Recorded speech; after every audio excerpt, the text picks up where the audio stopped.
Hello दोस्तों, आपका स्वागत है आपके अपने YouTube channel future online classes में। आज हम इस वीडियो में बिहार डीएलएड के फर्स्ट ईयर और सेकेंड ईयर के लिए जो है एक्शन रिसर्च फाइल बनाने के बारे में बताऊंगा कि आपको जो है एक्शन रिसर्च की फाइल को जो है कैसे बनाना है। आपको फर्स्ट ईयर में जो होते हैं केवल एक एक्शन रिसर्च बनाने होते हैं और सेकेंड ईयर में जो होते हैं आपको जो है 5 बनाने होते हैं। पर सब्जेक्ट जो होता है आपको बनाना होता है। ACP 1 में अगर जाते हैं बच्चे जो 21 से 23 वाले स्टूडेंट हैं, उनको जो है केवल किसी एक विषय के ऊपर आपको एक्शन रिसर्च जो है बनाना होगा। लेकिन जो बच्चे सेकेंड ईयर में हैं उनको जो है हर सब्जेक्ट के ऊपर जो है एक एक एक्शन रिसर्च बनाने पड़ते हैं। तो सबसे पहले मैं आपको बता दूं कि एक्शन रिसर्च जो है कैसे बनाया जाता है और साथ ही साथ जो होता है एक्शन रिसर्च में क्या करना होता है। तो सबसे पहले मैं एक और बात बता दूं कि यह एक्शन रिसर्च जो है एक के बच्चों के द्वारा बनाया गया है, जो कि मुझे भेजा गया है, उसी को मैं बता रहा हूं। यह कुछ हद तक जो है ठीक है। इन्होंने जो है काम चोरी की तरह थोड़ा काम चोरी किया है। इन्होंने क्या किया है कि कम समय में जो है और कम में मतलब लिखा है, लेकिन फिर भी ठीक लिखा है। तो इसी से रिलेटेड मैंने आपको सोचा बता दूं। तो एक्शन रिसर्च जो होता है किसी भी विषय में जब आप कक्षा कक्ष में पढ़ाने जाते हैं तो वहाँ देखते हैं कि बहुत तरह के बच्चे होते हैं, बहुत परिवेश से अलग अलग से आते हैं। किसी की बुद्धि, किसी की सोचने जो शक्ति होती है वो अलग होती है, सोचने समझने की शक्ति अलग होती है। तो इससे क्या होता है कि कोई बच्चा किसी बातों को जो है जल्दी सीख जाता है, कोई बच्चा किसी बातों को नहीं सीख पाता है।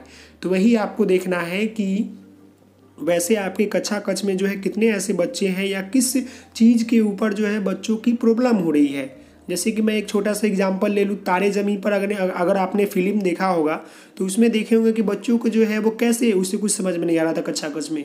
तो कितना एक बेहतरीन बच्चों के लिए फिल्म है तारे ज़मीन पर।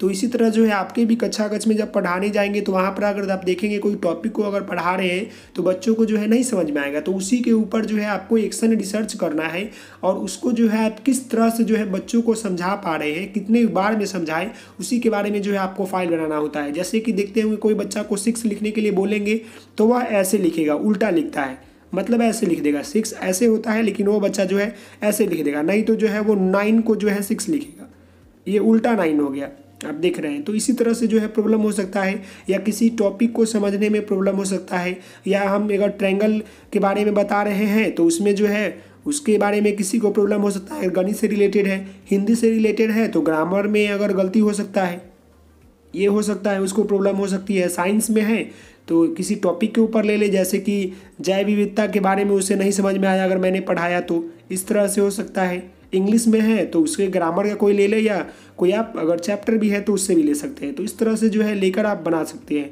तो कैसे बनाना है उसके बारे में बता दूं। यह गणित का है, एक बच्चे के द्वारा बनाया गया है, मैं आपको बता दूं।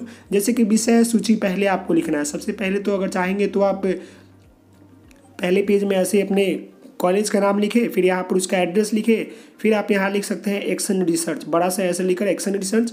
यहाँ पर प्रशिक्षु का नाम, क्रमांक, सत्र और यहाँ पर प्रभारी व्याख्याता का नाम। यह आपका फर्स्ट पेज हो जाएगा। जब भी आप एक्शन रिसर्च बनाएंगे तो यह आपका पहला पेज डेकोरेशन करके ऐसे लिख ले। उसके बाद जब सेकेंड पेपर में पेज में आएंगे तो आपको जो है विषय सूची तैयार करना है। विषय सूची जो है जरूरी होता है किसी भी कार्य करने से पहले, अगर आपको पता होना चाहिए क्या क्या करना है, तो इसीलिए जो है विषय सूची होना जरूरी है। जैसे कि यहाँ पर देखिए क्रियात्मक शोध का शीर्षक, मतलब क्रियात्मक शोध का शीर्षक कहने का अर्थ है कि क्रिया जो हमें करना है, जो हमें कार्य करना है, उसका शीर्षक क्या है। क्रियात्मक शोध का स्थान कहाँ किया, शोधकर्ता का नाम, समस्या की पृष्ठभूमि, 5th में समस्या का कारण क्या है, क्या कारण है कि बच्चे नहीं समझ पा रहे हैं। क्रियात्मक परिकल्पना, क्या कार्य किए उसके लिए कल्पना जो किया वो सोचे।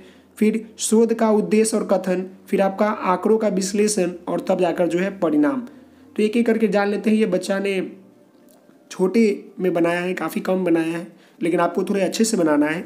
जैसे अब पॉइंट दे दिया क्रियात्मक शोध के शीर्षक, जैसे परिमाप एवं क्षेत्रफल की समझ, इसके बारे में जो है बच्चों को नहीं समझ में आ रहा है। तो इसको समझाने के लिए जो है आप अपने तरीके से क्या क्या करेंगे उसी के ऊपर जो है आपको फाइल बनाना होता है। आप कितने बार में जो है उस बच्चे को जो है इस टॉपिक को बता पा रहे हैं।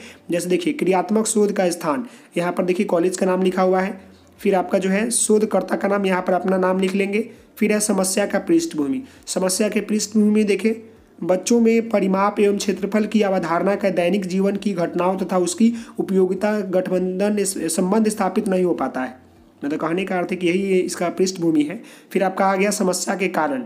समस्या के कारण है कि परिमाण तथा क्षेत्रफल की अवधारणा की समझ नहीं होना। बच्चों में जो है इसका समझ नहीं होना। परिमाण एवं क्षेत्रफल का दैनिक जीवन के संबंध में नहीं समझना। वो दैनिक जीवन में भी जो है नहीं समझ पा रहे हैं कि क्षेत्रफल क्या होता है, परिमाण क्या होता है, किसी वस्तु से रिलेट करके नहीं समझ पा रहे हैं। विभिन्न आकृतियों को समझ नहीं होना, मतलब बहुत सारे आकृति जो होते हैं जैसे कि यह ट्रायंगल हो गया, स्क्वायर हो गया, आपका रिक्टेंगल हो गया, कोन हो गया, तो इस तरह से जो है उनको नहीं समझ में आना। ये इस तरह से जो आप लिख सकते हैं। फिर देखिए गलत शिक्षण विधि का प्रयोग, ये भी हो सकता है कि अगर उसने पहले पढ़ा होगा, गलत शिक्षण विधि का प्रयोग किया होगा, तो इसकी वजह से जो है उसे समझ में नहीं आया होगा, तब जाकर जो है। अब यहाँ देखिए कारण, साक्ष्य, अन्य अनुमान और शोधकर्ता का नियंत्रण। पहले देखिए विभिन्न ज्यामितीय आकृतियाँ का समझ न होना। छात्रों को आकृति से परिचय या परिचित कराई गई तथ्य अंतर्गत परिमाण एवं क्षेत्रफल की अवधारणा को समझ नहीं होना। विभिन्न आकृतियों के परिमाण एवं क्षेत्रफल निकालने के लिए कहा गया या उसको बताया गया। फिर दैनिक जीवन में परिमाण एवं क्षेत्रफल का उपयोगिता नहीं समझना, तो दैनिक जीवन से जुड़े आकृतियों का परिमाण एवं क्षेत्रफल को पूछा गया या बताया गया। इस तरह से आप लिख सकते हैं। जैसे कि मुझे अगर क्षेत्रफल नहीं है तो किसी टेबल का ले ले एग्जाम्पल, उसको बोल दे कि एक टेबल है तुम्हारे घर में, उसी का क्षेत्रफल निकालो। टीवी है, कुछ भी है, उसका निकालने के लिए बोलिए, तो उससे क्या होगा, वो बच्चा रिलेट करके समझ जाएगा। तो इस तरह से जो है आप कर सकते हैं। फिर 6 नंबर पॉइंट में देखिए क्रियात्मक परिकल्पना।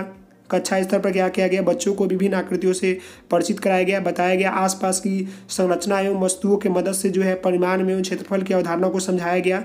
विभिन्न आकृतियों के परिमाण एवं क्षेत्रफल की जानकारी दी गई। और साथ ही साथ देखिए यहाँ पर नेक्स्ट है परिमाण एवं क्षेत्रफल को दैनिक जीवन से जोड़ा गया। मतलब कि जो परिमाप है, क्षेत्रफल है, उससे रिलेट करके जो है दैनिक जीवन के जो भी वस्तुएं होती हैं उसके बारे में जो है बताया गया, साथ ही साथ जो है उसको बताया गया। आगे देखते हैं। और विधि है कि कौन कौन से विधि का प्रयोग किया, क्या क्या किया। विधि में जैसे कार्य, शिक्षण विधि, संसाधन और class. 4 class, 5th class, 2 class, ऐसे भी लिख सकते हैं, 1 क्लास के ऊपर भी लिख सकते हैं। विभिन्न आकृतियों की समझ, व्याख्यान विधि एवं प्रदर्शन विधि, व्याख्या करके उसको बताया गया। साथ ही साथ प्रदर्शन विधि का भी प्रयोग किया गया, जिसमें श्यामपट्ट, बोर्ड और इत्यादि आ सकते हैं। परिमाण एवं क्षेत्रफल का समझ, व्याख्यान विधि एवं खोज एवं अन्वयन विधि, खोज करके भी बताया गया। जैसे फीता, स्केल, रस्सी, शेप्स, विद्यालय में मौजूद सामग्री का प्रयोग करके उसे दैनिक जीवन से रिलेट करके आप बता सकते हैं। दैनिक जीवन के परिणाम की समझ, खोज एवं अन्वेषण विधि। खोज मतलब दैनिक जीवन की सामग्री का खोजना, उसके बारे में बताना। दैनिक जीवन में क्षेत्रफल की समझ, खोज एवं अन्वेषण विधि, दैनिक जीवन की सामग्री को खोजना, उसके बारे में बताना। अब देखिए क्या हुआ लास्ट में जो है आपका नेक्स्ट है शोध का उद्देश्य कथन। बच्चों में विभिन्न आकृतियों की समझ पैदा हो चुकी थी। परिणाम एवं क्षेत्रफल की जानकारियाँ देना एवं इसके दैनिक जीवन से महत्व को समझाना, ये आपका शोध का मेन जो है कथन है। उसके बाद जो है आंकड़ों का विश्लेषण कर सकते हैं। आंकड़ों का विश्लेषण कहने का अर्थ है, यहाँ पर देखिए गलत किया है थोड़ा सा, एक ही बनाया लेकिन 2 करना है आपको। आंकड़े का विश्लेषण करते समय पहले, न जानने से पहले, मतलब शोध करने से पहले और शोध करने के बाद।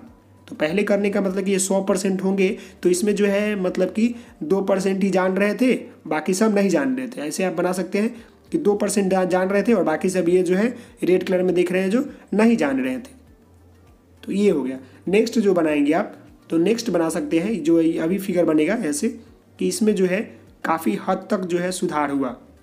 मतलब कहने का अर्थ है कि जो है काफ़ी हद तक जो है सुधार हो गया, इतना जो है सुधार हो गया, इतना बाकी रह गया। थोड़ा सा जो है कभी भी 100% नहीं आता है किसी चीज़ में, तो यही देखिए बनाया गया है 25-2, मतलब कि यह 2 इस तरह के समझाने वाले बच्चे का नाम दिया गया है। तो आप इस तरह से बना सकते हैं। तो साथ ही साथ जो है बार ग्राफ से भी दर्शा सकते हैं।